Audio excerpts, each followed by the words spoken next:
হজরত মুসা আলাইসাল্লামের জীবনের দশম পর্বে সবাইকে স্বাগতম। এরপর আলোচনা করা হবে বনে ইসরায়েলের বাছুর পূজা নিয়ে। সুপ্রিয় বন্ধুরা, ভিডিওটি খুবই তথ্যবহুল এবং গুরুত্বপূর্ণ। ভিডিওটি না টেনে ভিডিওটিতে একটি লাইক দিয়ে সম্পূর্ণ ভিডিওটি দেখার অনুরোধ রইল। চলুন দেরি না করে মূল ভিডিওতে চলে যাই। সামিরি নামক হজরত মুসা আলাইসাল্লামের ভাগ্নে সম্পর্কে যে আত্মীয়কে ফ্রাউনের রাজত্বকালের এক কিপ্তির সাথে ঝগড়ার সময় কিপ্তি হত্যা করে তাকে পালিয়ে যেতে বলেছিল, সে সামিরি বড় হয়ে স্বর্ণকারের কাজ শিখে।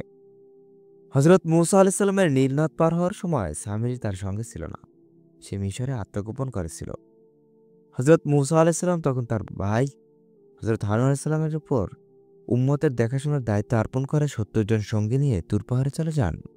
তখন সামিরি গোপনে স্বর্ণ গলিয়ে একটি বাছুরের মূর্তি তৈরি করে। বাছুর তৈরির ক্ষেত্রে সে যথেষ্ট পরিশ্রম করেছে, যাতে অতি সুন্দর ও নিখুঁত একটি বাছুরের প্রকৃতি তৈরি করতে সক্ষম হয়। সামিরির বয়স অল্প হলেও সে যথেষ্ট বিচক্ষণ ও সাহসী ছিল। যখন ফ্রাউন কয়েক লক্ষ সৈন্য নিয়ে হজরত মুসা আলাইসাল্লামের পিছনে ধাওয়া করে, তখন সামিরি অন্য কোথাও সাথে পিছনে অবস্থান দেখার জন্য অগ্রসর হয়। আল্লাহ তাআলার কুদরত মানুষের জ্ঞানের নাগালের বহির্ভূত বস্তু। বাছুর মূর্তির মুখের ভিতর মাটি রেখে দেওয়ার পর সে হাম্বাম্ব করে ডেকে উঠল। তখন সামিরি আনন্দে আত্মহারা হয়ে মহল্লায় ছুটল এবং বনী ইসরায়েলদের ডেকে বলল, আমার ঘরে আল্লাহ তাআলা অবস্থান নিয়েছেন। তিনি স্বর্ণের বাছুরের আকৃতিতে অবতরণ করেছেন। তোমরা একে একে সেজদা করো এবং জীবনের সর্বত্র খেতে মঙ্গল করে নাও। সামিরি আরও বলল, আল্লাহ তাআলা আমাকে আরও জানিয়েছেন, মুসা যে সমস্ত সঙ্গীদের নিয়ে তুর পাহাড়ে গিয়েছে সে সমস্ত সঙ্গীরা কেউ বেছে নেই। ফ্রাউন নীলনদে যাত্রার মুহূর্তে সামিরি দেখল একজন সাদা পোশাক পরিহিত ব্যক্তি একটি অশ্বপৃষ্ঠে বাস্তব বাজায় চতুর্দিকে ছোটাছুটি করছে। এ ব্যক্তির অশ্বের খুর যেখানে মাটি স্পর্শ করে সেখানে সঙ্গে সঙ্গে মাটি তাজা ঘাস গজিয়েছে। তখন সামিরি মনে করল এই ব্যক্তিটি মানুষ নয়, সে নিশ্চয়ই আল্লাহর ফেরেশতা। তখন সে ঘাসের নিচ থেকে কিছু মাটি সংগ্রহ করে রেখে দিল। সামিরি বাছুরের স্বর্ণ মূর্তি তৈরি করার পর তার মুখের জন্য অশ্বক্ষুরের মাটি রেখে দিল। হজরত মুসা আলাইসাল্লাম নির্বিঘ্নে বাড়ি ফিরতে পারে কিনা সন্দেহ। অতএব তার প্রতি যে তাওরাত কিতাব নাজিলের যে কথা ছিল তা হজরত মুসা আলাইসাল্লামের একটি ধোঁকাবাজি কথা ছিল।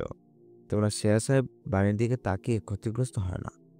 তাড়াতাড়ি এই স্বর্ণমণ্ডিত খোদার নিকট তার অশীষ গ্রহণ করো এবং তার প্রতি ঈমান এনে নাজাতের পথ পরিষ্কার করো। সামিরির কথা শুনে বনী ইসরায়েলের কিছু লোক সেখানে এসে দেখল অতি সুন্দর আকৃতির একটু বাছুর সজোরে ডাকছে। বাছুরের নিকট মানুষ যা কামনা করে তা পূরণ হয়। যে ব্যক্তি বাছুরের নিকট দোয়া চায়, বাছুর দুটো ডাক দিলেই তা কবুল হয়েছে বলে ধরে নেওয়া হয়। এ ব্যাপারে বাছুর যদি একটি ডাক দেয় তবে ধরে নেওয়া হয় প্রার্থনাকারী দোয়া কবুল হয়নি। তখন তাকে অপেক্ষা করতে হয় এবং মূর্তির সম্মুখে হাদিয়া পেশ করতে হয়। এভাবে ২০ দিন যাবৎ মূর্তির সম্মুখে অবিশ্রান্ত ভিড় জমতে থাকে। দিন দিন মূর্তি পূজকদের দল বৃদ্ধি পেতে থাকে। সারা দেশব্যাপী বিরাট আলোড়নের সৃষ্টি হয়। বনী ইসরায়েল কওমের প্রায় অর্ধেক মানুষ এ পূজায় অংশগ্রহণ করে। এ সময় হজরত মুসা আলাইসাল্লাম তওরাত কিতাব নিয়ে দেশে এসে সামিরির বাছুর তৈরি ও বনী ইসরায়েলদের পূজা অর্চনার কথা শুনে রাগে ক্রোধে অগ্নিশর্মা হয়ে গেলেন। তওরাত কিতাবের ফলক কাঁধ থেকে নামিয়ে হজরত হারুন আলাইসাল্লামের দাড়ি ও চুল ধরে প্রহার শুরু করলেন। হজরত হারুন কাকুতির সাথে সঙ্গে বললেন, হে সহোদর ভাই, তুমি বিশ্বাস করো আমি প্রাণপণ চেষ্টা করেও এর কোনো প্রতিকার করতে পারিনি। তারা আমাকে হত্যার চেষ্টা করেছে, তবু আমি তাদের বারণ করতে দ্বিধা করিনি। হজরত মুসা আলাইসাল্লাম তখন তাকে ছেড়ে দিয়ে জিজ্ঞেস করলেন, কে এই বাছুরের মূর্তি তৈরি করেছে? তখন হজরত হারুন আলাইসাল্লাম বললেন, আমাদের সম্পর্কীয় ভাগ্নে সামিরি। হজরত মুসা আলাইসাল্লাম তখন বললেন, কোথায় সে বেঈমান? তাকে এখনই আমার সামনে হাজির করো। হজরত হারুন আলাইসাল্লাম ও অন্যান্য লোক গিয়ে সামিরির হজরত মুসা আলাইসাল্লামের সম্মুখে গিয়ে হাজির করেন। হজরত মুসা আলাইসাল্লাম তাকে দেখা মাত্র জুতাপেটা করলেন, অতঃপর জিজ্ঞেস করলেন, কি দিয়ে এটাকে তৈরি করেছ? সামিরি তখন জিবরাইল আলাইহিসসালামের অশেষ পদচিহ্ন থেকে মাটি সংগ্রহ করে স্বর্ণের তৈরি বাছুরের মুখে রেখে দেওয়ার বিবরণ বিস্তারিতভাবে তাকে জানালেন। সে আরও বলল, ওই মাটি মূর্তির মুখে সে ডাকবে, সে কথা বলবে জানা ছিল না। এটা মহান আল্লাহ তাআলার কুদরত। হজরত মুসা আলাইসাল্লাম সামিরির বক্তব্য শুনে আল্লাহ তাআলার দরবারে হাত তুলে বললেন, হে প্রভু, মূর্তি না হয় সামিরির তৈরি করেছিল, কিন্তু তার মুখের শব্দ কে দিয়েছে? আল্লাহ তাআলা উত্তরে বললেন, আমি দিয়েছি। তখন হজরত মুসা আলাইসাল্লাম বললেন, হে প্রভু, তোমার কুদরতের রহস্য বোঝা আমার পক্ষে সম্ভব নয়। তুমি যাকে যেভাবে চাও তাকে সেইভাবে পরিচালনা করো। এতে বাধা দেওয়ার ক্ষমতা কার নেই? হে মহামহিম, তুমি আমার অন্যায় ও অতিরিক্ত কৃতকর্মের অপরাধ ক্ষমা করো। আল্লাহ তাআলা বললেন, হে নবী, তুমি বাছুর পূজারীদের হেদায়েত দান করো। হযরত মূসা আলাইহিস সালাম তখন বনী ইসরাইলদের নিকট গিয়ে বাছুর পূজার অপকারিতা বুঝানোর সম্পর্কে বুঝালেন এবং আল্লাহ তাআলার উপর ঈমান আনার জন্য অনুরোধ করলেন।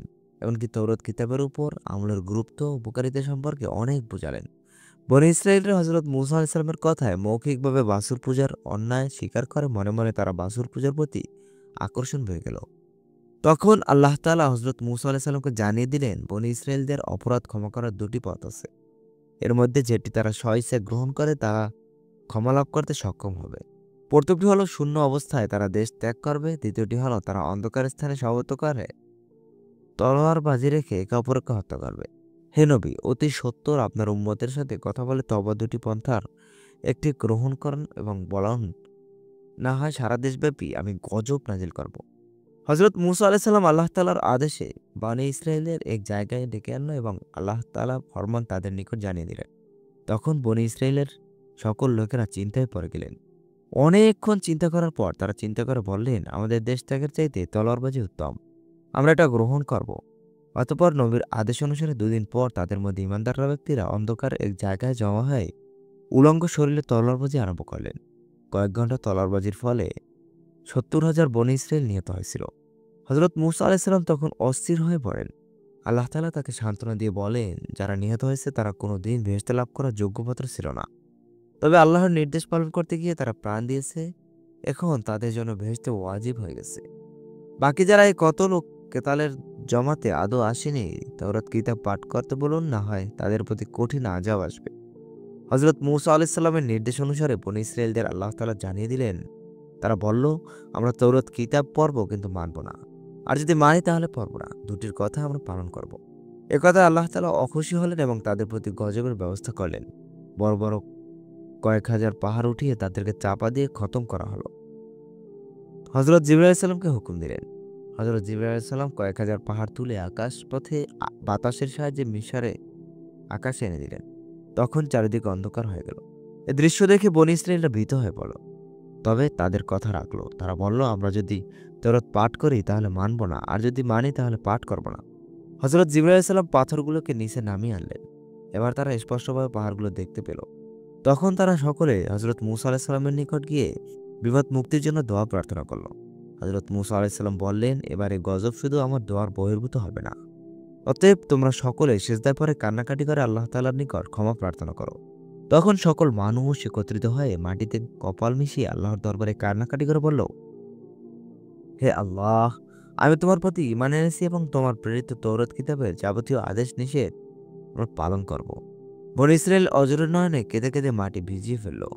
হযরত মূসা আলাইহিস সালাম নিজেও সিজদায় পড়া উম্মতের গুনাহ মাফের জন্য কেঁদে কেঁদে দোয়া করলেন এবং পাহাড়গুলো সরিয়ে নেওয়ার জন্য হযরত জিবরাইল আলাইহিস সালামকে হুকুম দিলেন। বনী ইসরাইলের লোকেরা কাত হয়ে আড়ে আড়ে তাকিয়ে মাথার উপর ঝুলন্ত পাহাড়গুলোর অবস্থা দেখছিল। যখন পাহাড়গুলো সরে গেল তখন তারা উঠে দাঁড়ালো এবং স্বস্তির নিঃশ্বাস ত্যাগ করল। এমন কঠিন অবস্থার পরেও কতক লোক সামিরীর ঘরে গিয়ে গোপনে গোপনে বাছুর পূজা করত। হযরত মূসা আলাইহিস সালাম এই খবর জানতে পেরে একদিন সামিরীর ঘরে গিয়ে বাছুরের মূর্তিটিকে পাথর দিয়ে আঘাত করে চূর্ণ বিচূর্ণ করে দিলেন। অতঃপর তা আগুনে পুড়িয়ে ভস্মীভূত করে দিলেন। সর্বশেষ সেগুলো দিয়ে নদীতে ফেলে দিলেন। তখন পূজাকারীদের মধ্যে অতি ভক্তি একদল লোক বাছুরের প্রতি সম্মান প্রদর্শনের উদ্দেশ্যে এবং নিজেরা অধিক পুণ্যবান হবার লক্ষ্য নদীবক্ষে ঝাঁপ দিয়ে পেট ভরে পানি পান করল। কতকে পাত্র ভরে পানি বাড়িতে নিয়ে আসলো।